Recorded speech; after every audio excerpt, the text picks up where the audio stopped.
আজ রাত 10টায় খেলতে নামবে আর্জেন্টিনা ভার্সেস মিশরীয়। ও থুকু ভুল করছি, মিশরীয় না, মিশরের সাথে আরো দুই দল আছে, এক হচ্ছে ব্রাজিল আর এক হচ্ছে পর্তুগাল। এখন আপনারা ভাবতেছেন এ ভাই কি কয়, পাগল নাকি? আসলে বিষয়টা কিন্তু সত্যি যে এই যে ব্রাজিল যেদিন খেলতে থাকছে ওরা পোল্টি নেওয়া শুরু করছে, মানে আর্জেন্টিনার বিপক্ষে যে দল হবে ওই দলে ওরা সাপোর্টার। আর এই পর্তুগালের অবস্থা হয়ে একে ওরা সেম সেম জমজ ভাই তো বুঝছেন, আড়াই গেছে বলে মেলায় যে এখন কত একটা বিষয়।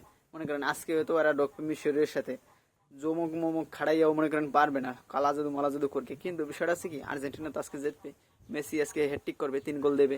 এখন এদিকে এগত মনে করেন আর এক দলের ভিতর ঢুকতে হবে, এর পরের দল কারা এখন দি হল্যান্ড, মানে ব্রাজিল ঠগাইছে তারপরে মনে করেন কি উপায় নাই, ওরা ওই হল্যান্ডের দলেই ঢুকবে, কারণ আর্জেন্টিনা ঠগাইতে ভেড়া যেবে কোনো বিনিময় হোক না কেন। এখন বিষয়টা আছে আপনারা একটু কষ্ট পেতেছেন, কিন্তু এদিকে আমি একটা জিনিস ভাবতেছি, মেসি তো এবারও ভাই গোল্ডেন বুট পাবে, দ্বিতীয়ত আসছে কি এবার বিশ্বকাপ পাবে।